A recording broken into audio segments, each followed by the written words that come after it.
Bien, ce qu'il faut d'abord, c'est se dire, si elle part pas, il y a des raisons. Oui. Il y a des raisons autres que c'est parce qu'elle aime ça. Ça, c'est pas une raison, jamais. Salut, moi c'est Laurie. Le projet Enquête de liberté est né d'un désir de démystifier la violence conjugale et les défis de communication dans les relations de couple. Je suis partie à la rencontre de différents intervenants, autant au Québec qu'en France, afin de mieux comprendre cette réalité. Au fil des rencontres, j'en suis arrivée à des échanges qui m'ont plutôt amené à mieux comprendre les ressources à notre disposition pour se sortir d'une situation de violence conjugale et aussi comment il est possible de prévenir des situations violentes dans nos relations avec les autres. Les entrevues traitent uniquement d'une partie de la problématique et d'une manière plutôt générale. Je te suggère fortement de te référer à un expert pour répondre à toutes tes questions relatives à ta situation spécifique, si tu souhaites aider quelqu'un ou si tu as l'impression que tu aurais besoin d'aide dans ta propre relation. Bonne écoute! Après avoir fait la rencontre de l'agente Fortin du service de police de Longueuil, j'ai fait le constat qu'il était primordial d'avoir plus d'informations sur ce que c'était la violence conjugale. En septembre 2021, je sautais donc dans ma voiture pour me rendre dans la région de Québec afin d'aller rencontrer celles qui allaient pouvoir me parler plus en détail de la violence conjugale et de l'organisme SOS Violence Conjugale, dont on voit le nom partout. J'ai trouvé cette rencontre très éclairante. Je m'appelle Claudine Thibodeau, je suis responsable du soutien clinique, de la formation et des communications à SOS Violence Conjugale depuis 10 ans et quelques, mais je travaille en violence conjugale depuis plus de 20 ans. OK, bon. Fait que dans le fond, c'est ça. T'as pas toujours eu un parcours juste à SOS Violence Conjugale. Non, ben en fait, j'ai travaillé dans une maison d'hébergement. Okay. En fait, dans 2 maisons d'hébergement, dont une aux États-Unis. OK. Ce qui était intéressant, parce que travailler aux États-Unis au début des années 2000, c'est comme travailler en violence conjugale au Québec dans les années 70. Oh, en termes de où est-ce qu'ils en étaient socialement par rapport à la problématique, puis même légalement. Donc, c'était intéressant, parce que c'est une expérience que j'aurais jamais pu acquérir ici. Ouais, vraiment. Puis après ça, quand j'ai terminé ma maîtrise, j'ai travaillé au Comité Priorité Violence Conjugale, qui est un petit organisme de formation qui je crois, n'existe plus aujourd'hui. Okay. Mais donc, j'ai fait de la formation pendant tout ce temps-là, jusqu'à ce que je sois engagée à SOS il y a 10 ans. C'est ça. Ben, moi, ça m'interpelle. Tu disais ton expérience aux États-Unis. Si on fait un petit peu un parallèle, qu'est-ce que tu dis, c'est les années 60, 70, début 2000? Ben, c'est parce que je travaillais dans le sud des États-Unis, dans une région qui est connue comme étant la boucle de la ceinture de la Bible, le buckle du Bible Belt. Donc, c'est un coin des États-Unis, dans le coin de l'Alabama, entre autres, là, où les valeurs sociales sont pas les mêmes qu'ici. Je pense que si j'avais travaillé au Vermont ou en Californie, probablement que je me serais retrouvée à la même place que j'aurais été au Québec, mais là-bas, je me rappelle qu'il y avait encore des débats à savoir si la violence était criminelle, la violence physique était criminelle si elle laissait pas de traces. Ici, on n'était pas là du tout, là, au début des années 2000. Ici, on avait déjà une politique d'intervention en matière de violence conjugale. On avait déjà, justement, la reconnaissance que la violence va bien, bien au-delà de la violence physique. Donc, tu sais, c'est en 95 au Québec, ça. Ouais. Donc, là-bas, c'est ça. C'est comme si on n'était pas à la même place. Il y avait... Les questions de racisme sont très présentes dans ces secteurs-là. Donc, viennent aussi colorer les questions de violence conjugale. Les préjugés étaient plus importants. Mais c'était très intéressant parce que comme il y avait très peu de sous pour la problématique, ben moi, comme je donnais mon temps, j'étais bénévole. Mais j'étais bénévole à temps plein. Donc, j'étais bénévole à temps plein, j'accompagnais des femmes à la cour. Donc, tu sais, puis c'était vraiment comme les débuts où est-ce qu'on s'organise. Tu sais, la maison d'hébergement, dans ce temps-là, c'était une petite maison, l'équivalent d'un 4,5. OK. Fait que on avait 4-5 familles là-dedans. Wow. C'était pas comme ça au Québec. On avait déjà, rendu aux années 2000, de belles maisons d'hébergement avec de la place, tandis que là, c'était beaucoup plus, on se débrouille avec ce qu'on a. Donc, de contribuer à ça, ça m'a nourri aussi. Ben oui, clairement. Mais j'imagine aussi que ça a un peu nourri le fait que tu es capable de mieux comprendre ce qui se passe auprès des différents niveaux des interventions qui sont faites dans le système. Et d'où on vient. et d'où on vient. Okay. Parce que c'est comme si j'avais participé à l'histoire un peu. Tu sais, c'est comme le voir, se le faire raconter puis le vivre, c'est deux choses. Ouais.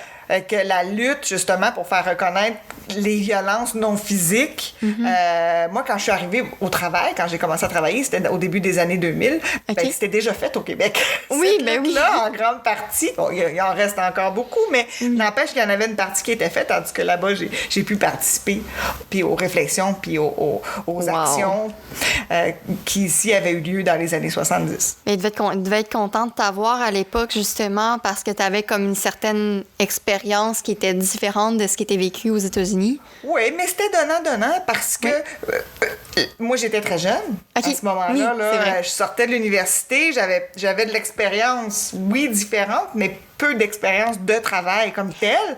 C'est vrai. Tandis qu'elle avait beaucoup d'expérience de travail sur le terrain. Donc, ça a fait un beau mélange dans les échanges.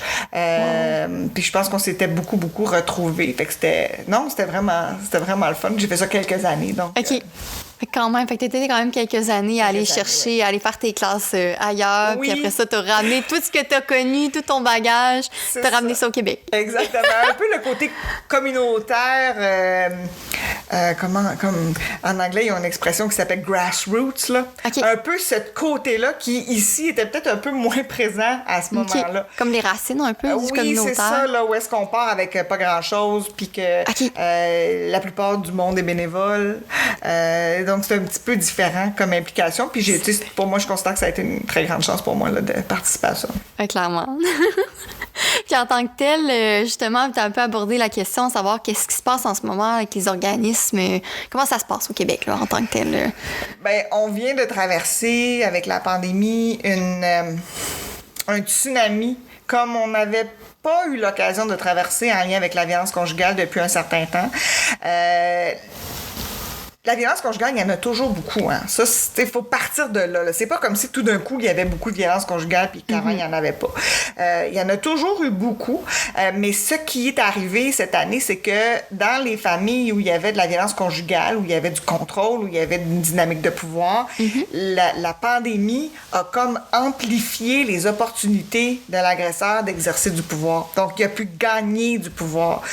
Notamment, tu sais, souvent dans la violence conjugale, hein, c'est une personne dans la relation qui veut le contrôle sur comment les choses se passent dans la relation, dans la famille, dans la maison. Qui veut le contrôle sur la partenaire. Puis je vais me permettre de parler au féminin parce que c'est en très grande majorité des femmes, bien que ça exclue pas qu'il y ait aussi des hommes.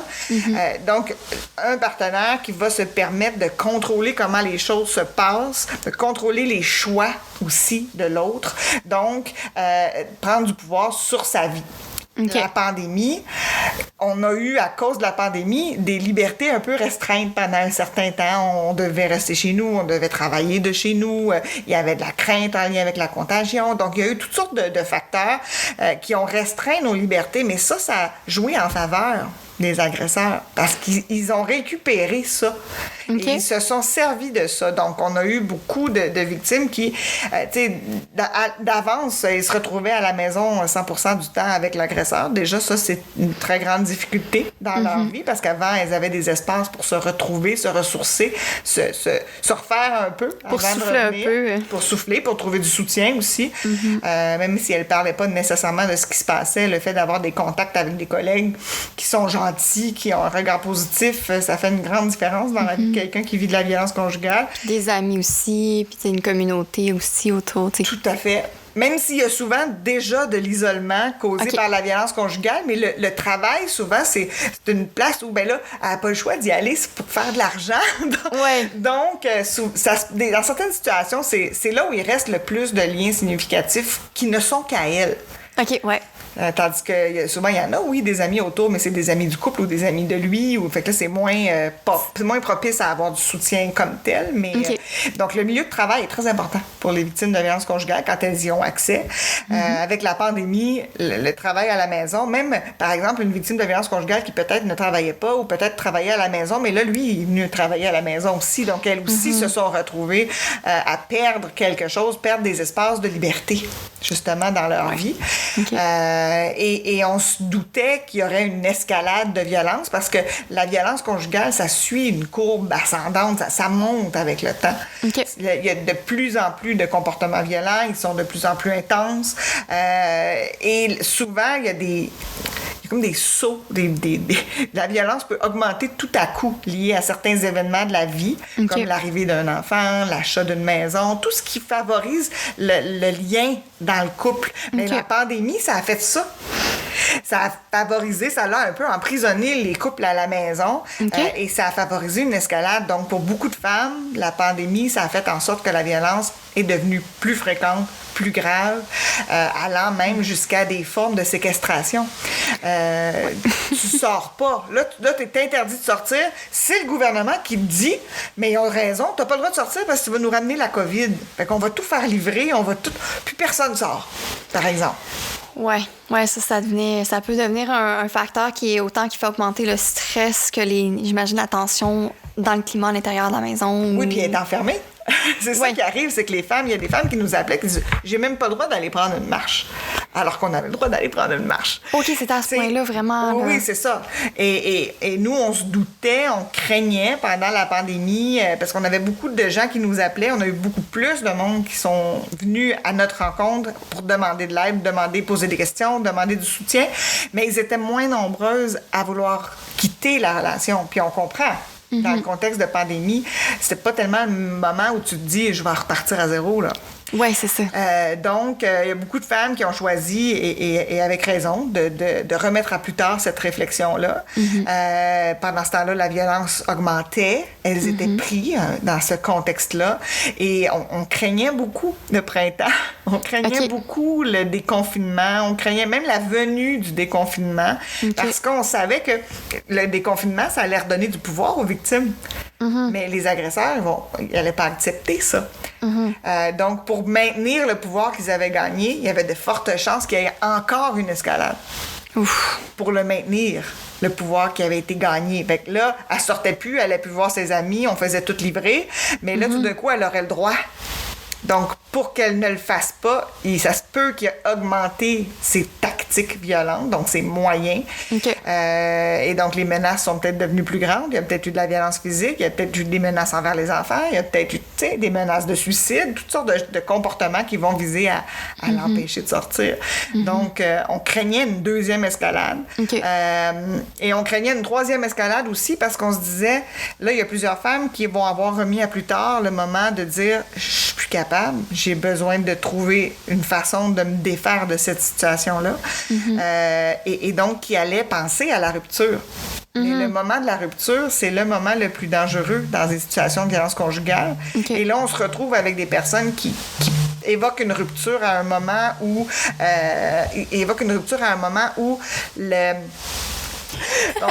Donc, on se retrouve avec des gens qui pensent à une rupture à un moment où la violence vient d'escalader une fois, peut-être 2 fois dans la dernière année. Et donc, dans une situation qui est encore plus précaire, encore plus dangereuse.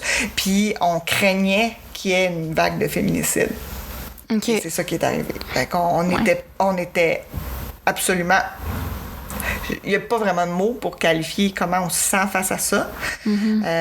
C'est horrible et c'est horrible, puis l'impuissance qu'on peut ressentir est très grande, hein, parce qu'on sait qu'il y a beaucoup de situations qui seraient à risque de ça, qui sont en ce moment au Québec, là, puis on se dit, il faut rejoindre ces gens-là à temps. Fait que quand ça arrive, c'est vraiment comme un immense sentiment de ne pas avoir réussi à rejoindre les gens à temps ou à créer les bons ponts au bon moment vers elles. Mais on se doutait que ça arriverait. Puis c'est pas juste ça, c'est parce qu'on parle des féminicides, mais au Québec, annuellement, d'habitude, il y a une douzaine de féminicides liés à la violence conjugale. Mais il y a 200 ou 300 tentatives de meurtre liées à la violence conjugale. C'est la même chose, là.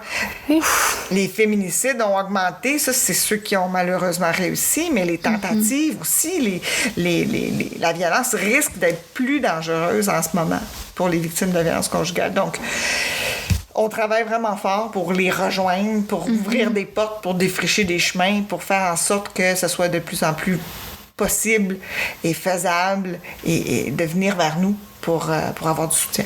Dans le fond, c'est beaucoup sur ça que j'en comprends que vous avez travaillé à rendre l'information accessible pour que les gens fassent comme « Ah, c'est facile d'accès, c'est facile de communiquer avec quelqu'un. » Exactement. Dans le fond, il y a plusieurs choses qui fait qu'une victime ne contacterait pas peut-être SOS. Il y a des choses au niveau de la peur. Qu'est-ce qu'ils vont faire? Qu'est-ce qui va arriver? Est-ce qu'appeler SOS, ça veut dire que là, il faut que je me sépare?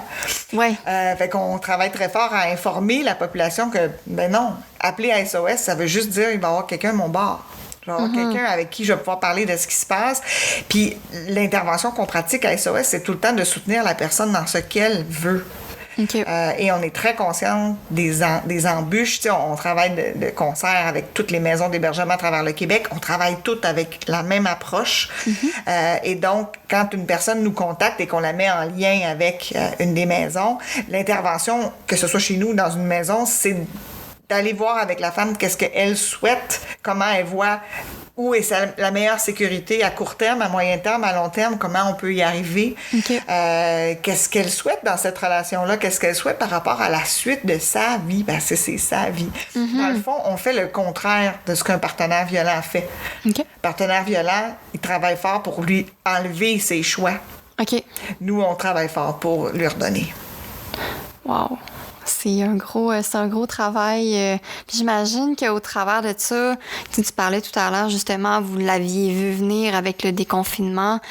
Comment est-ce qu'on se sent, sachant que, justement, on voit que ça s'en vient, mais d'une certaine façon, vous avez comme, en tant qu'intervenant dans l'intervention, vous avez un certain pouvoir pour aider, mais de l'autre côté, vous êtes un peu, disons-le, comme passif, dans le sens où est-ce que c'est pas vous qui va aller appeler les gens directement à dire « Hey, viens me voir », c'est on te donne l'information et c'est à toi de choisir de venir nous voir ou pas. Comment est-ce qu'on se sent justement quand on voit un peu tout ça qui se produit? Oui. L'impuissance, c'est sûr que quand il y a des féminicides, c'est ça qui monte, là. C'est un sentiment d'impuissance, mais on revient rapidement à se rappeler de tout ce qu'on fait. Oui. Pour éviter des situations comme ça. Puis pendant la pandémie, un peu comme tout le monde, on s'est réinventé. Oui. SOS. On a développé des nouveaux services, comme les services par clavardage, les services par texto. On les a carrément ouverts. En fait, je pense que c'est aujourd'hui la fête du clavardage et du texto de SOS. Alors, donc, le 13 ou le 14 septembre 2020, on a lancé ce service-là. OK. C'est des nouvelles voies d'accès. On a lancé notre site web quelques mois plus tard. Puis un des outils auquel on tenait beaucoup sur le site web, c'est un outil qui aide les gens à mettre des mots sur leur situation. Okay. Parce que ça aussi, c'est une embûche. Parce que si tu n'as pas mis le mot violence conjugale sur ce que tu vis, tu peux pas appeler SOS violence conjugale. Pour appeler, il faut que tu aies conscience que ça peut, en tout cas, peut-être être de la violence conjugale, mais c'est tellement gros. Mettre ce mot-là, c'est comme une grosse accusation qu'on fait à un partenaire qu'on aime quand même, là, puis qu'on a choisi, puis qu'on a investi, avec qui on a de l'intimité, avec qui on a peut-être des enfants. La complicité, il y a quand même certaines choses qui sont là. Qui ont déjà été là. Ouais, peut-être qu'ils sont plus là aujourd'hui, mais il y en a déjà eu. Ouais. Fait que mettre ce mot-là, c'est difficile. C'est comme si on se rendait compte, nous, au téléphone, que les gens attendent d'être 2000% sûrs que c'est ça avant de nous appeler. OK. Et qu'ils nous appellent en nous disant peut-être que c'est de la violence, je suis pas sûre. Puis là, on leur demande expliquez-moi ce qui vous fait penser que peut-être c'est de la violence conjugale. Puis là, ils se mettent à parler, puis c'est gros. C'est des situations de contrôle dans tous les aspects de la vie, d'isolement, des menaces, de la violence physique. Et pourtant, la personne a eu beaucoup de misère en nous appelant à dire peut-être que je pense que c'est ça. Fait qu'on s'est dit, il faut qu'on développe quelque chose là-dessus parce que c'est tellement difficile de se sentir légitime de mettre ce mot-là que les situations s'aggravent longtemps avant qu'une personne ose le faire. Puis dans ce temps-là, c'est plus dangereux. Ouais. C'est plus compliqué de se défaire de cette situation-là. Fait qu'on a bâti un questionnaire interactif sur notre site avec des questions simples qu'on répond par oui ou par non. Donc, est-ce que cette chose-ci, c'est déjà arrivé, cette chose-là? Et à la fin, c'est un petit questionnaire de 25 questions. Et à la fin, ça va dire, dans ce que vous nous avez répondu, oui, il y a des comportements violents et les voici leur nom. Donc, on leur dit, quand vous nous avez dit que il y avait un contrôle sur vos dépenses, qu'il y avait un contrôle de votre vie professionnelle, ça s'appelle la violence économique. Puis là, on leur met les mots. On leur met les étiquettes. Donc, violence psychologique, violence émotionnelle, violence économique, violence spirituelle, la violence physique indirecte, les menaces, l'isolement, la violence judiciaire. Puis, donc, ils ont comme une sorte de... J'aime pas utiliser ce terme-là, mais comme un diagnostic, là, comme une liste de mots qui, après ça... Ils peuvent, puis là, c'est vraiment le but, quand on dit c'est de donner du pouvoir, on leur dit pas, là, il faut que vous fassiez X ou Y, Z, mais ils ont maintenant un pouvoir de plus. Parce qu'ils savent ce qui se passe. Parce qu'ils savent les mots à mettre. Fait que maintenant, on a de plus en plus de gens qui nous écrivent, qui nous appellent en disant « J'ai fait votre questionnaire, ça m'a dit qu'il y avait de la violence psychologique, pouvez-vous m'aider? » C'est beaucoup plus facile de faire le pas pour demander de l'aide parce que les mots, ils sont là, puis il est comme prévalidé. La personne, elle s'est fait prévalider par le questionnaire que c'était vraiment ça. Puis en tant que tel, justement, tu soulèves un questionnement que je me demandais parce que j'ai pris connaissance du questionnaire, je suis allée voir, la question que je me disais, c'est justement si les gens constatent que oui, il y a certains comportements violents, est-ce que automatiquement ça veut dire que ça va être une situation de violence conjugale? Parce que c'est comme un petit peu beaucoup la ligne qui est mince dans la société de dire mais tout le monde peut se fâcher, tout le monde peut avoir des réactions, parce que dans les faits, c'est vrai, on est des humains qui ont des émotions, mais à savoir qu'est-ce qui est la violence conjugale, puis qu'est-ce qui en est pas, qu'est-ce qui est une discussion dans un couple versus la violence dans un couple. Il y a plusieurs questions dans ta question. Oui, effectivement. La première chose, c'est qu'il faut faire la différence entre un comportement violent puis une dynamique de violence conjugale. OK. Un comportement violent, c'est quelque chose que quelqu'un fait pour forcer l'autre à quelque chose. OK. Fait que ça peut être un regard noir. Tu sais, si mon enfant m'écoute pas, puis que j'ai fait un regard là, qui gros veut dire yeux. Hey là, tu sais, j'ai pas besoin de dire hey là. Juste mon regard, mon enfant, il sent que là, il faut qu'il fasse quelque chose. On s'entend avec un enfant, un comportement coercitif, il peut être correct. À ce moment-là, on n'appelle pas ça un comportement violent. Mais si je fais un comportement comme ça à mon chum, ben là, c'en est un comportement violent parce que dans une relation égalitaire, j'ai pas à dire à mon chum ou à ma blonde qu'est-ce qu'il peut ou qu'elle peut faire ou pas. OK. Donc, mais un comportement violent, isolé, est-ce que ça arrive à tout le monde? Oui, ça arrive à tout le monde. Et si je fais un comportement violent, mettons un regard plate à mon chum, puis que c'est pas une dynamique, il va réagir. Il va dire, ben voyons, pourquoi tu me regardes de même? Fait que là, si c'est pas ça que je veux installer, lui faire vivre de l'insécurité, le faire être mal à l'aise, si c'est pas ça que je veux, je vais faire, excuse, t'as raison. Ouais. OK. Et les chances que je répète ce comportement violent-là sont moins grandes. OK. Parce que je le remets en question, puis je vais dire, c'est vrai. T'avais raison, là, excuse-moi. Si je veux installer une dynamique de pouvoir, je vais pas dire, t'as bien raison, excuse-moi. Je vais dire, hey, t'exagères, là. Là, t'exagères, tu m'accuses tout le temps d'affaires. Là, tu m'interprètes un regard. Puis, donc, je vais utiliser je vais tourner le focus sur lui pour faire en sorte que ce soit lui qui se remette en question. OK. Ça, c'est la violence psychologique, c'est ça. OK. C'est de mettre la personne en déséquilibre. Donc, un comportement violent isolé, non, ça veut pas dire qu'il y a une dynamique de violence conjugale. Mais une accumulation de comportements violents, on est de moins en moins dans le comportement violent isolé. Et quand on arrive dans des comportements violents plus manifestes, comme des insultes ou des menaces ou de la violence physique ou de la violence physique indirecte, frapper dans un mur pour que son cœur veuille sortir par la bouche puis qu'elle ne refasse plus ça, là, ce qu'elle a fait. Là, là il y a peu de chances que ce type de comportement-là soit des comportements isolés qui ne font pas partie d'une dynamique de pouvoir. Là. OK, oui, effectivement. Donc, mais c'est pour ça que, de toute façon, sur le questionnaire interactif, on va dire à la personne, il y a des comportements violents. Il y a deux niveaux. Il y a certains comportements qu'on a tagués un peu comme des drapeaux rouges. Là. Dans ce temps-là, on va dire à la personne, il y a des comportements violents dont certains nous inquiètent un peu plus, là, pour votre sécurité immédiate ou celle de vos enfants. Mais même à ça, on explique que le fait qu'il y ait des comportements violents, ça ne veut pas absolument dire qu'il y a une dynamique de violence conjugale. Ceci dit, ça vaut la peine d'en parler, justement. Pour faire le ménage. Sais-tu des quelques comportements isolés qui ont eu cours au cours des 10 dernières années, puis qu'il n'y a pas de dynamique de pouvoir où je me sens désavantagée, où je marche sur des œufs, où quand je prends une décision, puis je me dis, si je décide telle chose, comment il va réagir? Parce que ça se peut des fois des situations où il n'y a presque plus de comportement violent, il n'y a pas besoin. Parce que la victime, comme elle se remet en question à chaque fois qu'elle fait quelque chose, en se posant la question, « serais-tu d'accord? » Bien, à un moment donné, ça se peut qu'il est toujours d'accord, donc il n'y a plus besoin d'avoir de comportement violent, mais il y a le contrôle sur la situation. La victime n'est pas libre. Non, parce que justement, elle a trouvé des solutions pour que finalement, les situations où est-ce que ça explose plus. C'est ça. Fait que c'est de la violence conjugale, d'une relation à l'autre, ça peut être très, très, très différent. Et dans certaines situations, c'est très explosif, avec des grands éclats et beaucoup de bruit.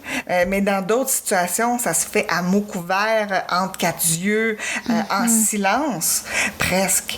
Et ça peut être tout aussi souffrant pour la victime d'un côté comme de l'autre. Donc, c'est pour ça que le questionnaire, son objectif, c'est pas de dire à quelqu'un, oui, c'est de la violence conjugale. Non, c'est pas de la violence conjugale. C'est de dire, bien, telle chose que vous dites qui arrive, bien, ça s'appelle la violence psychologique.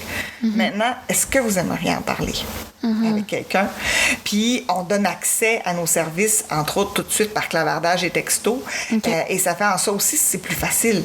C'est plus facile de continuer, en fait, l'expérience puis de parler à quelqu'un en ligne pour continuer à valider sa situation, puis ensuite peut-être téléphoner.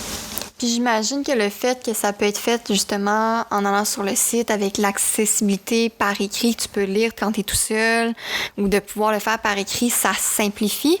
Tout à fait. Parce que le geste de dire j'appelle et je dois verbaliser, souvent c'est quelque chose qui va être beaucoup plus demandant que juste écrire un mot ou écrire des mots. Des fois, c'est... Tout à fait. Nous, ça fait une dizaine d'années qu'on avait déjà le service par courriel. OK. Mais il n'était pas en temps réel. Ouais, donc, les gens pouvaient nous écrire, puis on leur promettait une réponse là, dans les 48 heures. Souvent, c'était moins que ça, mais quand même. Puis il y a beaucoup de gens qui écrivaient en disant « Je suis pas capable de vous appeler, je pleure trop. » Ouais, c'est je ça. trouve pas ma voix, c'est bloqué, tu sais. Donc déjà, on leur disait, par écrit, on leur disait qu'on comprenait ça. Ben que oui. ça arrivait régulièrement, puis que les intervenantes de SOS, ils savent être là, puis attendre, puis que vraiment on comprend.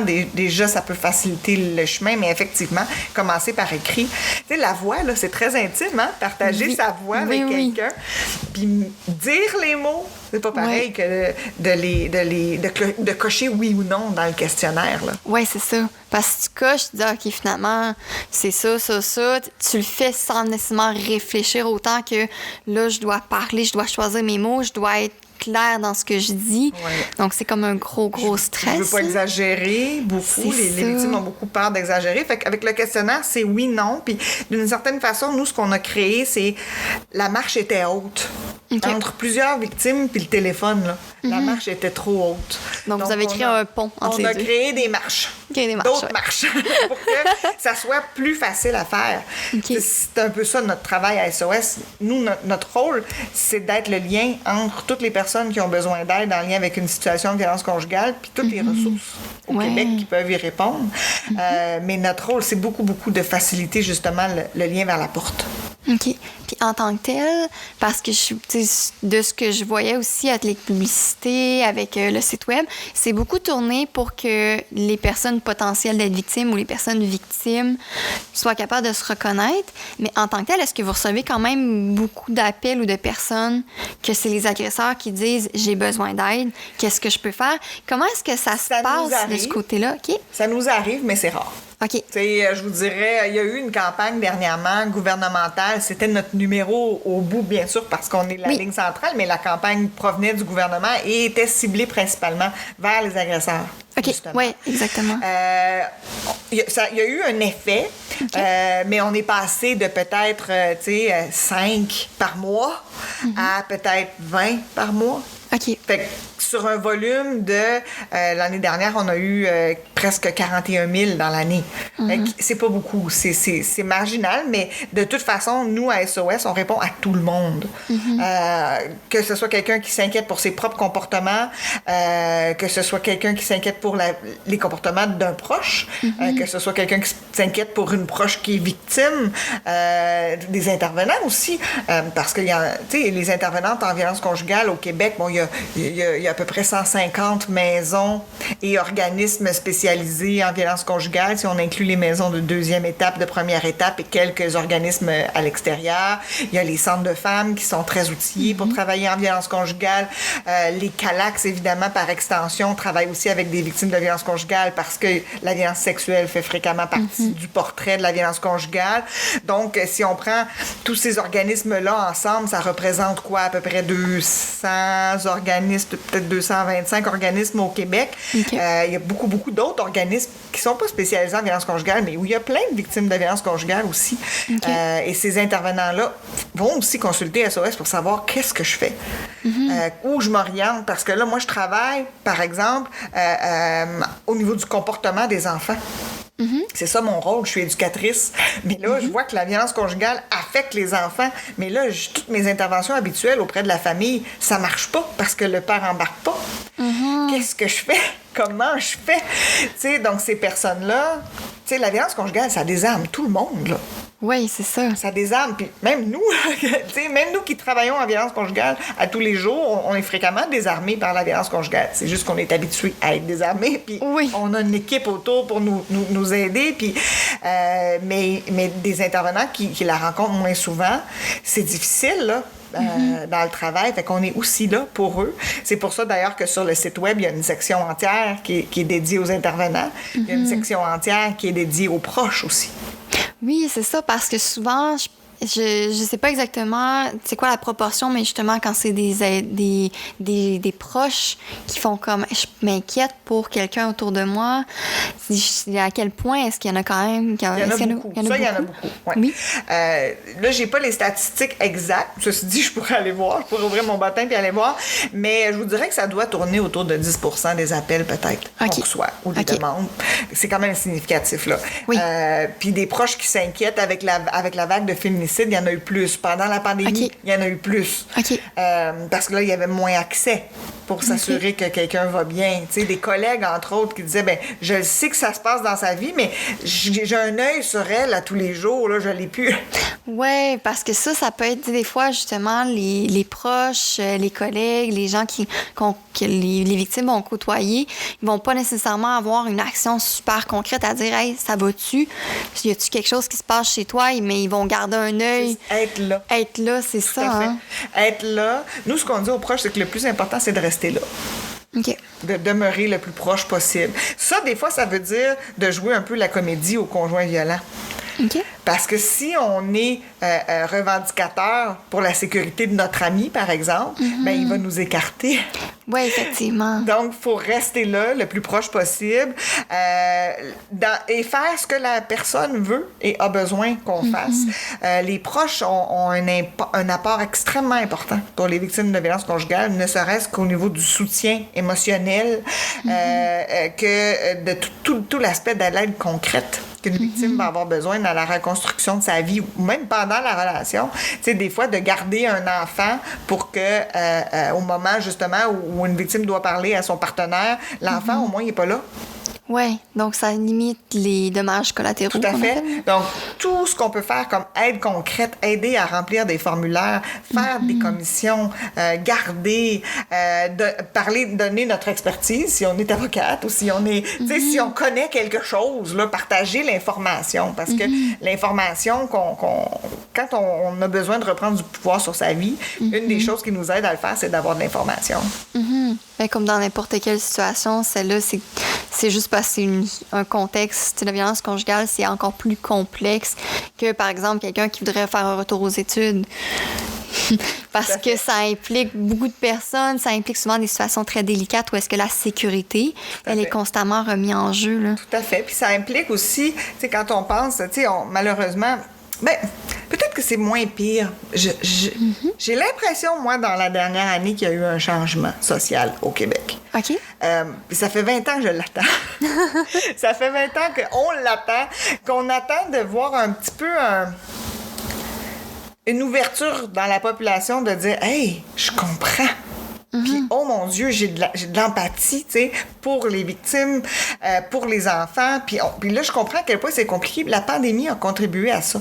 Je pense qu'on était tous tout seuls chez nous. Ça nous a permis de réfléchir à ce que nos voisins peuvent vivre tout seuls chez eux aussi. Puis je pense que... puis on en a parlé de la violence conjugale assez rapidement pour donner accès aux ressources, justement. Puis je pense qu'il y a des gens qui ont fait « Oh, mais... » Effectivement, si en plus d'être pris chez nous, puis que c'est pas nécessairement le fun, si j'étais pas bien chez nous, et là, je pense qu'il y a eu vraiment une prise de position plus claire de la population. Okay. Nous, à SOS, on n'a jamais eu autant d'offres de soutien et de gens qui nous appellent même juste pour nous dire merci, pour nous dire qu'est-ce que je peux faire, comment je peux contribuer, j'ai de la place chez nous. On a vraiment cette année toutes sortes de témoignages, des dons aussi, des gens qui nous aident par des dons. Vraiment, on est très touchés, puis je pense qu'on commence à changer, les choses commencent à changer.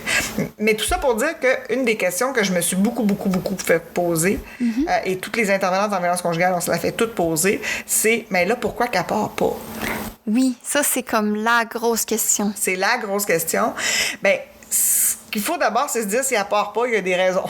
Oui. Il y a des raisons autres que c'est parce qu'elle aime ça. Ça, c'est pas une raison, jamais. Les raisons, souvent, c'est très complexe. Hein? Tu sais, juste si on pense à une rupture sans violence. Mettons qu'on est dans une relation, mettons qu'on prend une relation qui est établie, on a des biens ensemble, peut-être une maison, peut-être un loyer, des enfants, peut-être un chien, peu importe. On a des obligations, on a des promesses ensemble, on a une implication. Quand on commence à se dire, ben, semble, je suis moins bien, ça prend combien de temps avant qu'on se dise, ah, là, non, là, je suis plus bien. Puis, je suis plus bien, ah, mais là, comment je vais dire ça? Ça, c'est un autre, ça aussi, ça prend du temps. Ça peut prendre facilement 2 ans, 3 ans dans une relation qui n'a pas de violence. Avant qu'on fasse le move. Dans une relation où il y a de la violence, la personne est en danger à tous les jours. Il n'y a pas de place pour faire cette réflexion-là. Oui, parce sa tête. Que sa seule réflexion à tous les jours, c'est comment je vais faire pour sauver, finalement. C'est comment je m'organise aujourd'hui pour que ça se passe bien. C'est ça. Comment je m'organise aujourd'hui pour que les enfants n'entendent pas crier. Comment je m'organise aujourd'hui pour pas qu'ils se rendent compte que le petit a fait pipi dans son lit encore, puis que là, tu sais, pour pas que le petit... soit dans des problèmes, et moi aussi. Donc, c'est vraiment axé sur l'immédiat et la sécurité. Donc, c'est très complexe, là, dans ce contexte-là, de faire une réflexion, d'autant plus que l'enjeu de sécurité est très présent. Les victimes le sentent, là, que si elles partent ou si elles annoncent qu'elles quittent, si elles reprennent du pouvoir, elles le sentent que ça va mal se passer. Parce qu'elles ont essayé de reprendre du pouvoir, souvent pendant la relation, et ça se passe tout le temps pas bien. Même des fois qu'elle insiste pour une décision, par exemple, généralement, ce que ça fait, c'est que l'autre va augmenter l'intensité de la violence pour imposer la sienne. Donc là, la décision de quitter la relation, c'est comme l'ultime reprise de pouvoir sur sa vie, là. Elle le sent qu'il va pas faire « Ah, OK ». Elle le sent, là, que ça sera pas ça. Et c'est légitime. Et donc, c'est pour ça qu'une rupture, d'abord, c'est pas quelque chose qu'on précipite en violence conjugale. C'est pas notre objectif d'intervention non plus quand on travaille en violence conjugale. Notre objectif, c'est que la personne, elle, choisisse pour elle-même qu'est-ce qu'elle veut à court, moyen et long terme, puis qu'on trouve avec elle, qu'on l'assiste pour trouver les moyens les plus sécuritaires d'accéder à ce qu'elle veut. Et donc, souvent, la rupture fait partie des réflexions. Ça veut pas dire que c'est aujourd'hui le bon moment. Ça veut pas dire qu'elle a le bon contexte. T'sais, la COVID est un bon exemple. C'était pas un bon contexte, là. Non, c'est ça. T'sais, oui, je vais aller à la maison d'hébergement. OK, mais la COVID, comment ça marche? T'sais, les peurs liées à ça, puis qu'est-ce que je vais faire après pour trouver un appartement? J'ai pas le droit d'aller dans les maisons des gens. Comment je vais faire pour déménager? Mes proches peuvent pas venir m'aider, ils peuvent pas garder. C'était vraiment un contexte très, très, très difficile qui faisait juste s'ajouter à un contexte très difficile à la base en violence conjugale. Donc, vraiment, là, la question de la rupture, il y a énormément d'enjeux. Des enjeux de sécurité, des enjeux de garde d'enfants, des enjeux de qu'est-ce qui va se passer plus tard. Les victimes ont peur, avec raison. La violence conjugale, quand il y a une rupture, dans certaines situations, ça peut amplifier le danger. Okay. Dans d'autres situations, non. Puis dans certaines situations, ça va être temporaire. Okay. Ça va amplifier ou complexifier, ou en tout cas, la violence va augmenter temporairement. C'est dans ces moments-là que c'est bien, les maisons d'hébergement sont là pour ça, parce que la personne est à l'abri avec ses enfants, dans un lieu qui est confortable, qui est le fun, qui est convivial, avec du soutien aussi dans la maison d'hébergement, de l'entraide aussi avec les autres femmes. Et donc, pendant ce moment-là, là, qui est un petit peu plus bouillant, et souvent, ça va se calmer quand les choses vont se placer avec le temps. Mais ça se place pas tout seul. Ça prend souvent des interventions, peut-être judiciaires, peut-être au niveau de la Cour supérieure pour la garde des enfants. Donc, il va y avoir différentes choses qui vont être mises en place, puis à un moment donné, ça va mieux. Il y a aussi certaines situations où la violence peut perdurer. Se transformer en violence post-séparation à plus long terme. Et ça peut être très difficile. Donc, c'est pour ça qu'on va jamais dire quoi faire à quelqu'un. Mais, par contre, on va l'accompagner dans ce qu'elle pense qui est le mieux. Puis, tu sais, est-ce que c'est la rupture? Oui, peut-être. Peut-être pas. Est-ce que c'est tout de suite? Est-ce que c'est dans 1 an? Est-ce que c'est quand le petit va être à l'école?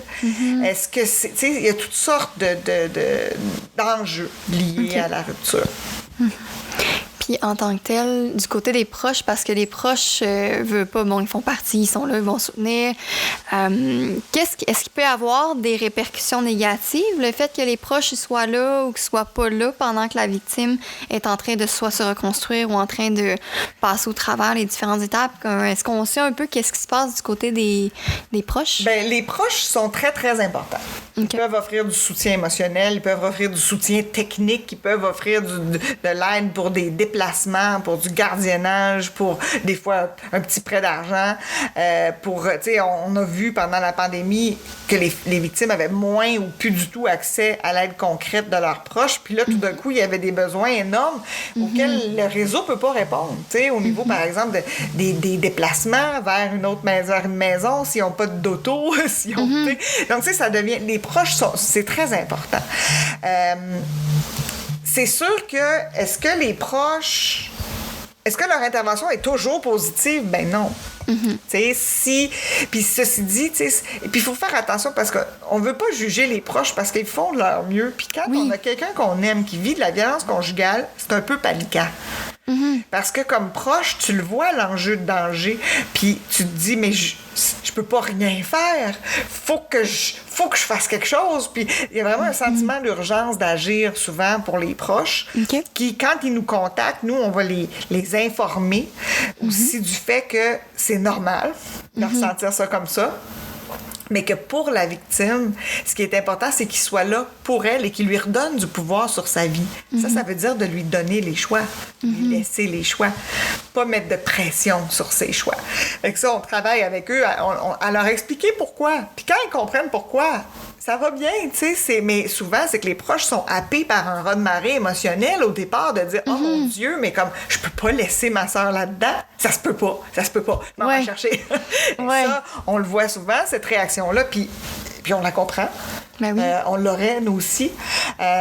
Si c'était notre proche à nous, tu sais, une personne qu'on aime, tu sais, qu'on estime. Tu sais, moi, j'ai des filles, tu sais, fait que je me dis, et s'il fallait un jour qu'il y ait ça, je vais avoir le même réflexe de dire, je m'en vais chercher, il va falloir que je me retienne à 3 mains, puis il va falloir que mes collègues puis mes amis m'aident à le faire, parce que c'est difficile, le rôle de proche. Des fois, les proches ont besoin de proches. Ils ont besoin d'un autre proche, un petit peu plus loin, qui est là pour eux, pour les soutenir. Puis on est là pour eux aussi. Sur notre site web, il y a énormément d'informations qui est directement dirigée pour les proches. Mais s'ils ont besoin de soutien, d'en parler, d'évacuer des émotions, on est là aussi, ils peuvent nous appeler aussi. Ou venir clavarder, là. Donc, c'est important de soutenir les proches parce que c'est multiplicatif, là, comme effet, là. Quand tu tiens un proche, là, lui, il en parle autour de lui comment il faut faire, puis là, la victime est encore plus en sécurité. Oui, c'est ça. Parce que ça permet d'avoir une... Mais c'est que le proche se sent soutenu du fait qu'il va aider la personne, finalement. Fait que ça peut devenir rapidement un effet domino, là, qu'il y a beaucoup de personnes qui ont besoin de soutien. Mais c'est un effet domino positif parce que les proches, s'ils savent comment faire, puis souvent, ils vont me dire « Je sais pas quoi dire ». C'est pas quoi faire. Ben, sur notre site, on a des articles, c'est carrément écrit 14 choses à dire.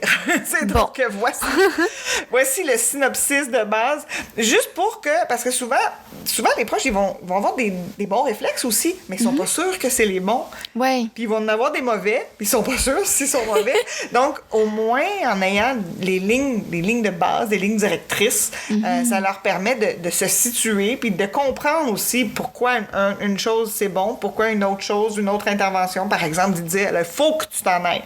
Oui. Ben, viens te chercher, il faut que tu t'en ailles aujourd'hui, drette là. Ouf. On comprend ça. Oui. Mais, dans le contexte, c'est mieux pas, parce que ça peut être dangereux pour la victime, ça peut être dangereux pour ses enfants. À la limite, ça peut être dangereux pour le proche aussi. Oui, c'est ça. Parce qu'il y en a qui vont dire hey, moi, je vais aller défendre, puis finalement, oups, tu fais face à une situation qui était plus complexe que tu pensais. Là. Exactement. Puis qui peut carrément être dangereuse physiquement pour le proche aussi. Oui, c'est ça. Donc, la violence conjugale, c'est compliqué. C'est compliqué. Malheureusement, souvent, quand on est loin, on a l'impression que c'est simple. Mais c'est très complexe, puis ça a de grandes répercussions aussi. Parce que là, on vient juste de parler de la dynamique, mais il y a toutes sortes de répercussions aussi. Et sur la victime, qui est carrément en stress post-traumatique, souvent. Oui, c'est ça. Et sur ses enfants aussi. Et sur d'autres proches qui peuvent habiter aussi le logement. Là, on a des situations, des fois, où la maman de 75 ans habite chez sa fille qui est victime de violence conjugale. Souvent, la maman, elle est aussi victime de violence dans la situation. Oui, effectivement, parce que c'est une prise de contrôle, finalement, sur tous les habitants de l'endroit, finalement. C'est ça. Donc, c'est complexe, c'est difficile, c'est souffrant, mais c'est ça. En ce moment, je pense qu'il y a un vent de solidarité dans la population qui va faire une différence, parce que c'est ça que ça prend. Parce que c'est pas une centaine ou 200 organismes qui vont changer les choses. Là, nous, on est là pour aider les victimes, pour encourager la compréhension dans la société, mais c'est seulement quand il va y avoir une part suffisante de la société qui dit « Hey, non, on veut pas ce type de relation. C'est pas ça, là, être en amour, puis c'est pas comme ça qu'on veut que ça se passe socialement pour tout le monde et pour nos enfants. On veut pas qu'ils grandissent dans un contexte comme ça. Et on prend position, des hommes comme des femmes. On l'a vu dans des séries télévisées, des prises de position. Quand un auteur d'une série le met dans son téléroman, là, il est en train de prendre position. Oui, effectivement, il prend position. Puis on l'a vu des deux côtés. On a vu des prises de position en faveur des victimes, mais aussi des prises de position en faveur des agresseurs. Puis je dis en faveur parce que les aider à réaliser que les comportements sont violents, que c'est pas nécessairement bon pour la personne que supposément il aime ou que ses enfants, et ultimement pour lui-même. Parce que ultimement, une relation où il y a de la violence conjugale, la relation amoureuse, elle va mourir, là. Oui. Elle va mourir. C'est comme mettre de l'acide sur l'amour, là. Oui. Éventuellement, la relation amoureuse va mourir. Puis en tant que tel, justement, si on parle un peu du côté des agresseurs, justement, est-ce que c'est quelque chose qui peut arriver s'il y a s'ils sont identifiés qu'il y a des comportements violents dans la relation? Est-ce qu'il y a des possibilités de changement ou une fois que la dynamique est installée, ça change pas? Qu'est-ce qui... La violence conjugale, c'est vraiment une dynamique relationnelle durable dans le temps. OK. Est-ce que ça peut changer? Bien sûr. Mais il faut que la personne qui l'exerce l'arrête. Oui, c'est ça. Et donc, ça implique quand même une grande remise en question. Ça implique une remise en question de comment tu partages le pouvoir dans ta relation, mais au-delà de ça, de comment tu conçois le rôle des deux partenaires dans le couple et dans la société et la valeur de l'autre. Okay. Donc, c'est pas juste j'arrête de la frapper, il faut plus que je la frappe, parce que, tu sais, ce qu'on voit des fois, c'est des situations où le comportement criminel va arrêter, mais la dynamique de pouvoir et la dynamique de violence, elle va se transformer, elle va devenir plus subtile, mais elle va se poursuivre, tu sais. Okay. Donc, on a souvent cette question-là des victimes. Est-ce qu'il peut changer? Ouais. Là, il est allé en thérapie. Est-ce que ça va marcher? On peut pas leur dire ça marchera pas, parce que ça peut marcher. Il ne suffit que la personne choisisse de changer et ça va marcher. C'est le même principe que la victime décide de quitter la relation qui est toxique pour elle, ben c'est elle-même qui décide de quitter cette relation-là. Oui. Ce qui est difficile, c'est que ça va pas garantir, par exemple, que la violence va arrêter ça. C'est ça. Quand la victime quitte, parce que ça peut se poursuivre pendant 20 ans. Oui, effectivement. Même si elle est séparée. La séparation, c'est pas nécessairement le facteur qui, oui, qui va faire arrêter la violence, mais l'agresseur qui décide d'arrêter, ça, oui. C'est ça. Ça, oui. Il a entièrement le pouvoir sur ses comportements. Est-ce qu'il faut qu'il remette en question des choses fondamentalement puis que c'est pas nécessairement si évident que ça de changer sa dynamique? Effectivement. Est-ce qu'il peut avoir une coupe de ratés? Oui. Est-ce qu'on peut faire ça tout seul? Peut-être difficilement, parce que c'est quand même une bonne remise en question. Il y a des organisations qui sont là aussi pour eux, pour faire cette démarche-là. À travers le Québec, on peut avoir accès aussi en passant par SOS. Mais donc, il y a des services d'accueil et de soutien des personnes qui souhaitent faire cette remise en question-là, et sauver leur relation ultimement, et sauver leur propre partenaire. C'est ça. D'eux-mêmes, là, tu sais. Mais oui, il y en a, puis quand ça arrive, on est vraiment content. On est vraiment content de les voir passer. Ceux qui disent... Il y en a qui nous rappellent des fois, qui disent, tu sais, il y a 3 ans, tu sais, ma femme vous a appelé, puis après, elle me l'a dit. Puis elle a mis le mot violence conjugale, puis sais-tu, quand elle a mis ce mot-là, ça me tentait pas d'être ça. Ça me tentait pas d'être... Puis qui ont demandé de l'aide, puis qui ont remis en question leur façon, mais ça demande quand même beaucoup d'ouverture, faire ça. Puis ce qui arrive, c'est que souvent, les gens qui se permettent d'aller aussi loin dans un contrôle, dans une relation, ben l'ouverture, c'est plus difficile. Oui, c'est ça. Fait que est-ce que c'est fréquent et commun qu'il y ait des remises en question puis que ce soit facile? Ça, je pense pas. Mais est-ce que c'est possible? Ça, j'y crois. Ben oui, c'est sûr, j'y crois. C'est ça. Mais c'est un peu comme le principe que, justement, il y a une réparation qui est faite. C'est le même principe quand il y a... je cherche mes mots un peu, là. Mais du côté, mettons, criminel, quand quelqu'un fait face à la justice, ben il y a une possibilité que la personne arrête ses comportements criminels. Il y a une opportunité. Il y a une opportunité, exactement.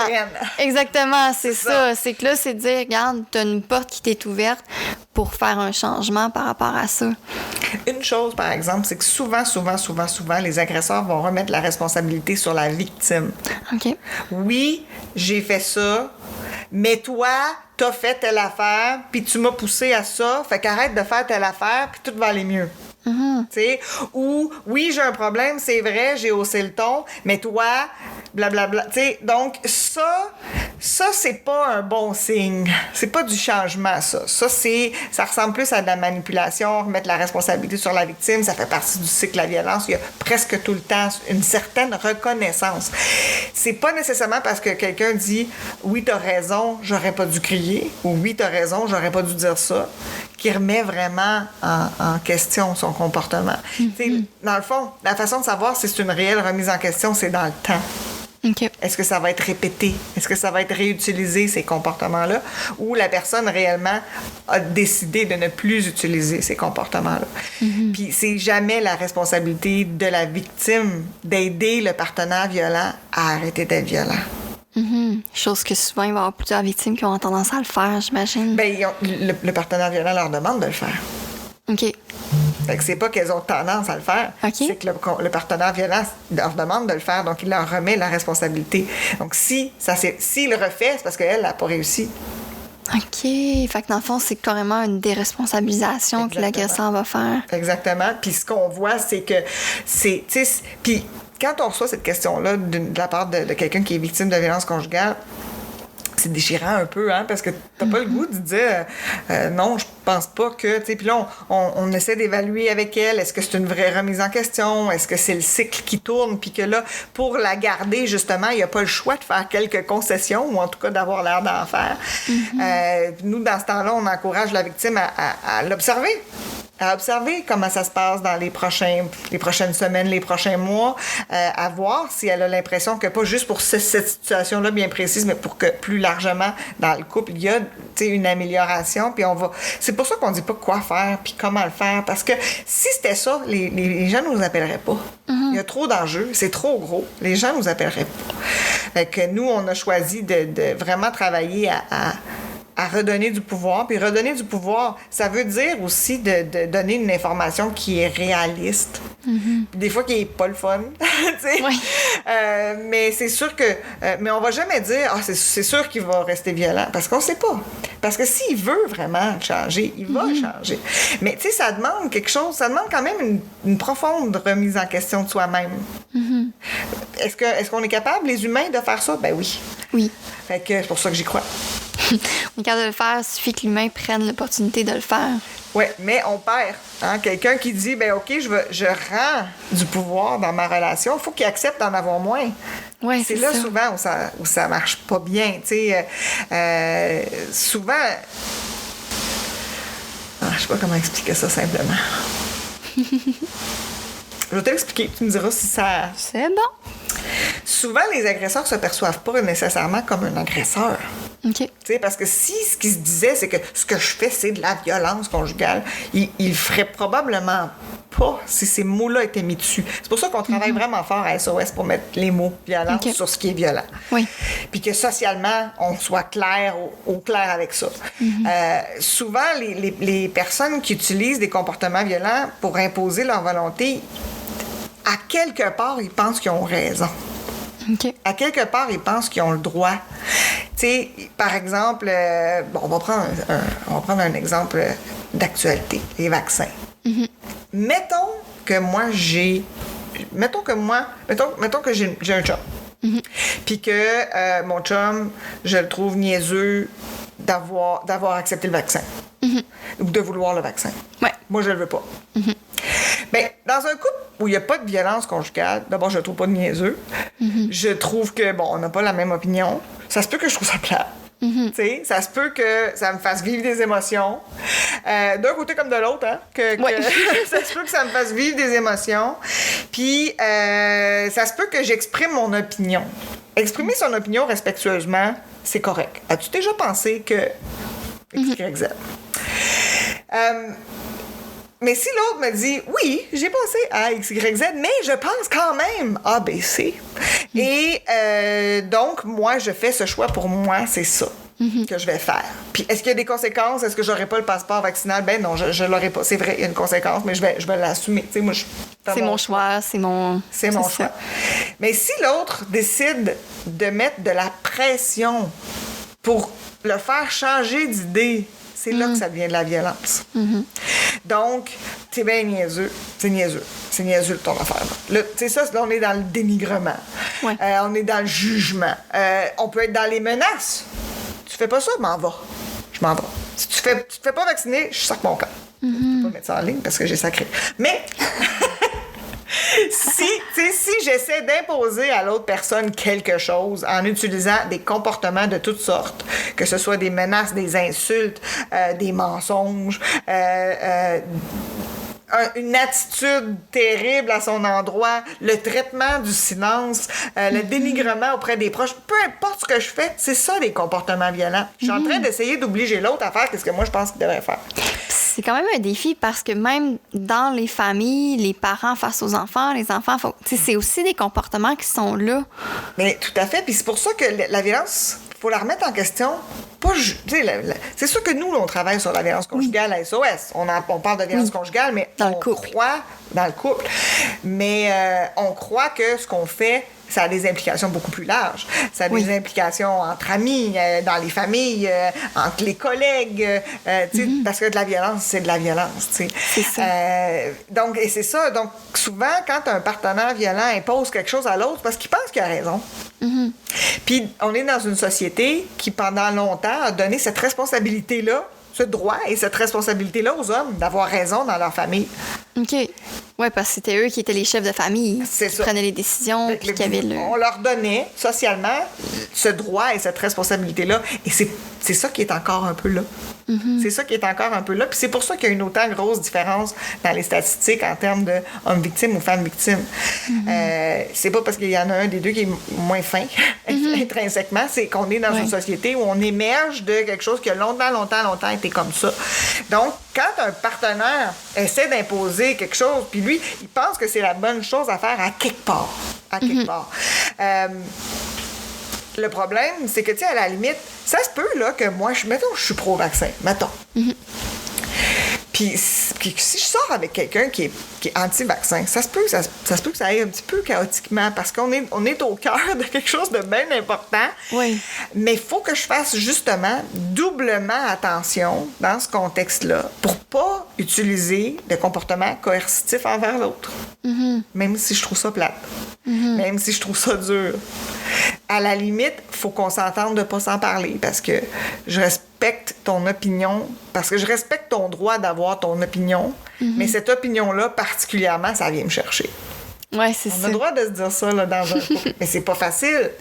Oui, ça demande beaucoup de prendre soin de soi-même, de dire, OK, c'est mon opinion, l'autre a une autre opinion. Puis ça demande de la communication entre les deux aussi. Ça demande de la communication, mais ça demande surtout du respect. C'est ça. C'est le respect qui est à la base, puis de dire, j'ai pas le droit d'imposer ce que je veux ou ce que je pense à l'autre personne, même dans mon couple. Tu sais, à la rigueur, si je suis avec quelqu'un que systématiquement ou bien souvent, on est dans des très grandes différences d'opinion comme ça, ben ça veut peut-être dire qu'on devrait pas être ensemble plus tôt. Ouais, c'est ça.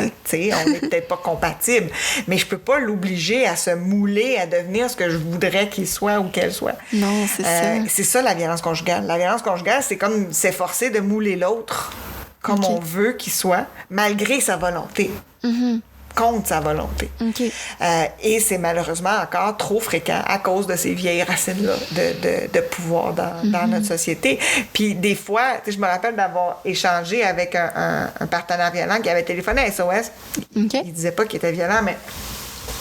Puis il nous présentait une situation en nous disant « Elle me respecte pas. » C'est lui, ce qu'il disait, c'est « Elle me respecte pas. » Puis en fait...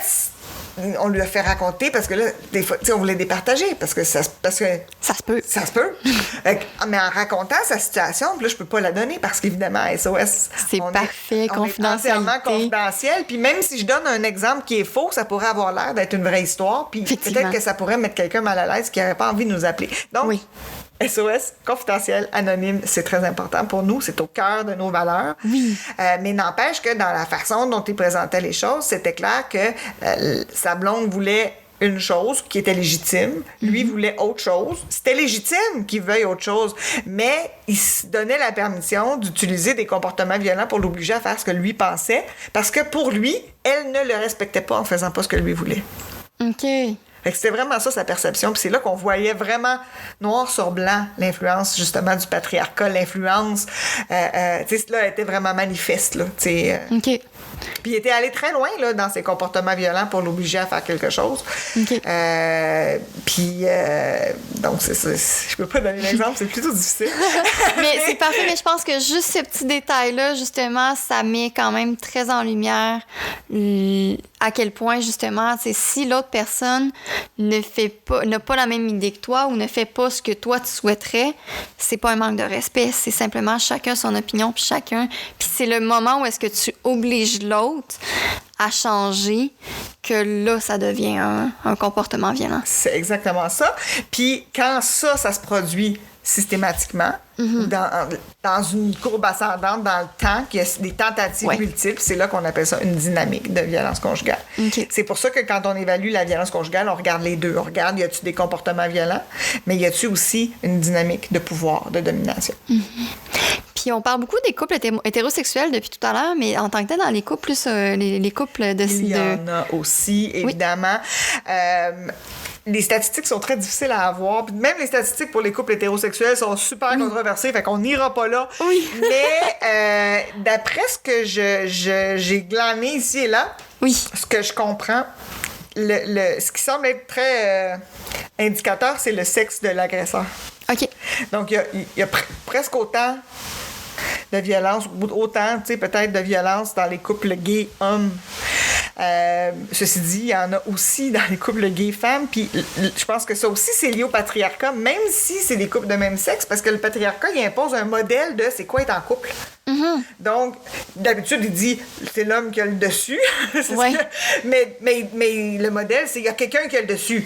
Oui, c'est ça. Finalement, c'est le modèle, c'est qu'il y a quelqu'un qui a le pouvoir sur l'autre. C'est ça. Il y a quelqu'un qui a le pouvoir sur l'autre dans une relation, puis c'est correct. C'est correct qu'il y ait un chef. Tu sais, de là, même la fameuse question très, très fréquente, il y a longtemps, on peut peut-être penser qu'on est rendu ailleurs, mais au début, quand il y avait des couples de même sexe, les gens, tu sais, mettons, deux femmes ensemble, la question qui se faisait poser, c'est qui fait le gars? Oui, c'est ça, c'est qui l'homme dans le couple. Fait que ça nous montre de façon très, très claire, justement, l'attente sociale, l'espèce de pression qu'il y ait une personne dans le couple qui a le dessus. Tu sais, puis même quand on parle d'homme rose, tu sais, ça veut dire quoi un homme rose? Ça veut dire un homme qui est pas au-dessus. C'est ça que ça veut dire, l'homme rose. Ça veut dire un homme qui accepte de faire des choses. Puis, tu sais, c'est tellement plate comme façon de présenter les choses. Oui, parce que finalement, ça devrait juste être des relations égalitaires, finalement. Exactement. Mais, tu sais, il y a beaucoup de pression de différentes façons qui poussent là-dessus pour que ça soit maintenu. Ne serait-ce que, puis là, on pourra en parler longtemps, mais ne serait-ce que tout ce qui concerne l'hypersexualisation des petites filles, c'est comme les mettre dans le rôle de femme vite. Oui, c'est ça. Le plus vite possible. Avant qu'ils s'en rendent compte, là, on va les mettre dans le rôle de femme. Ça va être plus facile d'après de continuer. Oui, c'est ça. Fait que, il reste du travail à faire. Mais en travaillant en violence conjugale, d'une certaine façon, tu sais, parce que nous, on travaille là-dessus, mais avec des visées plus larges d'égalité, de respect entre tous.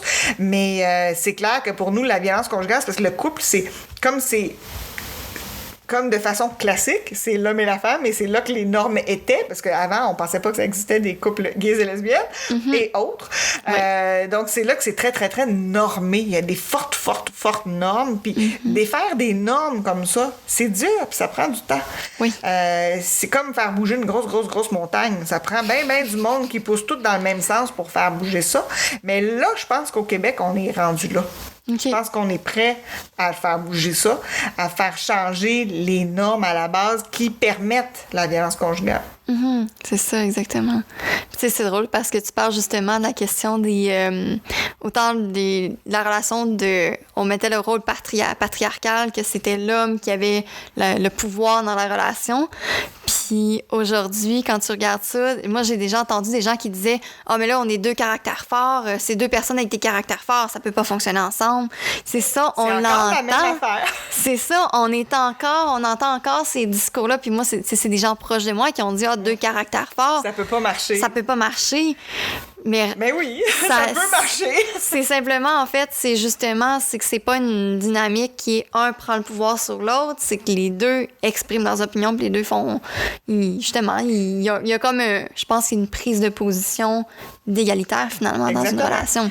Exactement. Rendu là, ça peut quand même devenir problématique parce que, bon, dépendamment comment est-ce que la relation évolue, tu peux dire, OK, là, il y en a un qui veut du pouvoir sur l'autre, mais c'est pas nécessairement ça. Là. Mais ça se fait graduellement. Exactement. C'est pour ça que c'est un piège. Puis n'importe qui pourrait être victime de violence conjugale. N'importe qui. C'est ça. Tu sais, même nous, les personnes qui travaillons en violence conjugale, j'aime pas le terme experte, mais quand même, on commence à connaître ça. Spécialiste? Ouais. Connaisseuse. Je sais pas. mais on n'est pas plus à l'abri. Non, c'est ça. On n'est pas plus à l'abri parce que pour être à l'abri de la violence conjugale, il faudrait être fermé à l'autre. Oui. Il faut être fermé à son influence. Puis, ben ça, c'est contre-productif d'une relation amoureuse. Ou tout cas, il ne faudrait pas avoir de relation amoureuse. Fait que c'est pas du tout ça qu'on veut, parce qu'une relation amoureuse, c'est tellement le fun, une belle relation amoureuse. Donc, on va pas aller vers l'angle de la prévention des relations amoureuses, mais fait que, tu sais, dans le fond, la personne qui utilise des comportements violents va aller trouver l'endroit qui est un petit peu fragile. Puis des endroits fragiles, on en a tous. Ben oui. Et tous. Tout le monde en a des endroits fragiles. Donc, la différence, c'est que si je suis avec un partenaire qui est respectueux, mon endroit fragile, là, il va le protéger avec moi. Il va en prendre soin avec toi. Oui. Puis à la limite, il va le rendre moins fragile. Si je suis avec quelqu'un qui veut prendre du pouvoir, mon endroit fragile va devenir un endroit où il peut commencer à en prendre. OK. Oui, c'est là qu'on aime. On n'aime pas ça, ces situations-là, dans ce temps-là. Mais je m'en rendrai pas compte parce que c'est fragile. Donc, le fait qu'il y a déjà une insécurité puis une fragilité... Il peut me remettre en question là. ouais, c'est là que ça devient comme... embêtant. C'est ça. Puis la violence psychologique, on a souvent tendance à dire, il y a la violence physique, puis il y a aussi la violence psychologique, là. Oui. Comme si c'était moins important. Mais la violence psychologique, c'est central parce que c'est ce qui fait en sorte que tu es en déséquilibre dans ta tête, dans qui tu es, dans ce que tu penses de toi-même, dans ce que tu penses des choses. Il y a des fois, on parle à des victimes qui sortent d'une relation de violence conjugale qui a duré des années, qui savent même plus, ils savent plus qui ils sont. Qu'est-ce qu'ils veulent? On leur demande... quand j'ai travaillé en maison, on voyait souvent ça. Est-ce que tu aimerais un café? Est-ce que tu aimerais une soupe? Est-ce que tu aimerais... Puis la personne peut être figée devant, inquiète de dire oui, qu'est-ce qu'on va penser si elle dit oui, inquiète de dire non, d'accepter des choses qu'elle veut pas, parce que de plus trop savoir même si elle veut. Puis c'est ça que ça fait, la violence conjugale. Ça met la personne dans un état de... Exactement comme à la guerre, si tu te fais tout le temps bombarder, mais à un moment donné, là... N'importe quel bruit va te stresser. Tout te stresse. Est-ce que je vais à droite ou à gauche? Je sais pas. Le bombardement peut tomber à droite ou à gauche, puis je sais plus. Donc, la personne se retrouve vraiment dans un état d'impuissance très, très, très grand. Avec la violence psychologique, ça a énormément de répercussions. Ça peut avoir des répercussions aussi, j'imagine, sur les enfants. En vieillissant, les enfants, quand ils grandissent, ils peuvent devenir justement qui sont bons. Donc, comme ça, ils deviennent des adultes qui savent plus comment exprimer leurs besoins, j'imagine. Est-ce que ça a... C'est pas direct comme ça. OK. Parce qu'il y a le contraire aussi. Les enfants qui ont vécu dans un contexte de violence conjugale, il y en a beaucoup qui l'ont vu eux autres avec 2 pas de recul. Il y en a beaucoup qui l'ont identifié. Fait que c'est très clair pour eux qu'ils feront jamais ça. OK. Ça peut devenir très... Ça peut aller dans les deux sens. Dans les statistiques, il y a il semble y avoir un petit facteur de risque, mais un facteur de risque, c'est pas un facteur de cause à effet. On peut pas dire c'est parce que la personne était dans une relation où il y avait de la violence que maintenant il en exerce. On pourrait passer longtemps à en parler, mais c'est juste pour te l'illustrer. Oui. Il y a un facteur de risque, en fait, un lien corrélationnel très fort entre le nombre d'églises dans une ville puis le nombre de meurtres. OK. Plus il y a d'églises, plus il y a de meurtres. Puis ça, c'est prouvé encore et encore et encore et encore. Le lien est très, très, très, très, très fort, là. OK. Vraiment, vraiment fort. Fait que là, si on essayait de l'expliquer en regardant juste ça, on serait un petit peu mal pris. Est-ce que c'est parce qu'il y a plus d'églises qu'il y a plus de meurtres? Est-ce qu'il y a plus d'églises parce qu'il y a plus de meurtres? Là, les funérailles, peut-être. Ça n'a pas rapport. Il y a quelque chose d'autre qui influence les deux. C'est le nombre de personnes dans la ville. OK, plus il y a de monde dans la ville, plus il y a d'églises. Plus il y a de monde dans la ville, plus il y a de meurtres. Fait que ça n'a rien à voir l'un avec l'autre. Et quand on essaie de regarder le fait d'avoir grandi dans une famille où il y a de la violence conjugale, puis le fait d'en exercer, tout ce qu'on a, c'est un faible lien corrélationnel. OK. On peut pas dire que l'un est à cause de l'autre ou s'il y a peut-être quelque chose d'autre qui fait bouger ça. Puis de toute façon, tu sais, c'est ça, ça va dans tous les sens, dans le sens où il y a beaucoup de jeunes qui ont vu la violence et qui, au contraire, sont encore beaucoup mieux outillés pour la voir. Il y a beaucoup de jeunes qui ont passé en maison d'hébergement. Ils en ont entendu parler. Ils ont une vision très claire de c'est quoi, beaucoup plus claire. On a aussi des personnes qui n'ont jamais vu de la violence conjugale à la maison. Ça veut pas dire qu'il n'y avait pas des valeurs patriarcales. Oui. Tu sais, parce que, qui ont pu acquérir ça à d'autres endroits dans leur vie, parce que c'est encore véhiculé un petit peu partout. Oui. Donc, il y a plein de gens qui n'ont jamais vu de violence conjugale qui en exercent. Donc, tu sais, donc on est bien mal pris avec ça. Il y a un danger à penser qu'un enfant exposé va le devenir violent. C'est que c'est ça, cette image-là qu'on lui projette. Oui, c'est ça. Puis c'est peut-être juste ça qui fait qu'il y en a plus. Parce qu'on, tu sais, les prophéties autoréalisantes, là. Ouais. Si on regarde un enfant en se disant, hey, pauvre petit, il va être violent. Parce que. C'est ça. C'est que l'enfant, c'est ce qu'il entend, puis c'est ce qui se fait dire. Fait qu'il va. Il y a plus. Ça se peut qu'il Ça se peut qu'il devienne. Ça se peut qu'il devienne. C'est comme un enfant qui se fait dire, t'es tannant, ben, il va répéter des comportements de tannant. Exactement. Exactement. Donc, tout ça est très flou. Oui. mais ils sont affectés, ça, c'est sûr. Oui, en fait, ce qu'on voit, c'est que les enfants sont carrément en stress post-traumatique. Eux aussi peuvent avoir de grands problèmes, de grandes difficultés à l'école. Ceci dit, il y en a d'autres qui vont se plonger dans le travail scolaire pour fuir, puis que ça va là, ils vont avoir des bonnes notes. Il y en a qui peuvent avoir des difficultés relationnelles. Puis l'agressivité qu'il peut y avoir chez un enfant exposé, elle est beaucoup plus expliquée par le stress post-traumatique lui-même. qui crée ça, le stress qui crée ça, et aussi par le fait que il y a toute une... La violence conjugale, ça vient déranger les rapports de pouvoir normaux dans la famille. D'habitude, les deux parents sont en autorité sur les enfants. En violence conjugale, il y a un des parents qui domine l'autre, puis il n'est pas juste un petit peu au-dessus, il est beaucoup au-dessus. Les enfants, là-dedans, se retrouvent souvent au-dessus du parent violenté. Donc, quand le parent violenté vient pour les encadrer, souvent, ça ne fonctionne pas bien.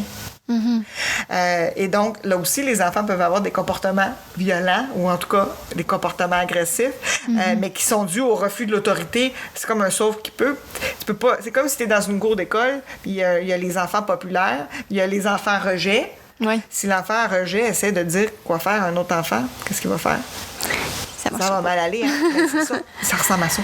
C'est une répercussion très importante de la violence conjugale, c'est sur les rapports de pouvoir dans la famille, des fois même dans la fratrie, mais avec la victime particulièrement. OK. Wow, c'est fou. Ah, mais c'est super intéressant. Honnêtement, on a beaucoup de choses qu'on a discutées aujourd'hui. J'ai l'impression d'avoir piché ça, là. Honnêtement, pas du tout. Moi, je buvais tes paroles. Au fil de l'entrevue avec Claudine, je faisais le constat que la violence conjugale, il s'agit en fait d'une dynamique instaurée au sein de la relation. D'où le pourquoi c'est si complexe. Je remarquais aussi que bien que la dynamique de violence conjugale est souvent dépeinte entre un homme et une femme, il s'agit aussi d'une réalité qui est présente dans les relations de couple, de la diversité sexuelle et de genre, et qu'il s'agit d'une réalité dont on entend très peu parler. Ma prochaine entrevue s'est donc naturellement déroulée avec un organisme LGBT+, de la région de la Montérégie, pour en savoir davantage sur cet aspect. J'ai donc interviewé quelqu'un de l'organisme Le JAG, et on se donne rendez-vous au prochain épisode pour en apprendre davantage. Tu as apprécié cet épisode? Pense à t'abonner au balado En quête de liberté afin de le retrouver rapidement pour le réécouter ou le partager.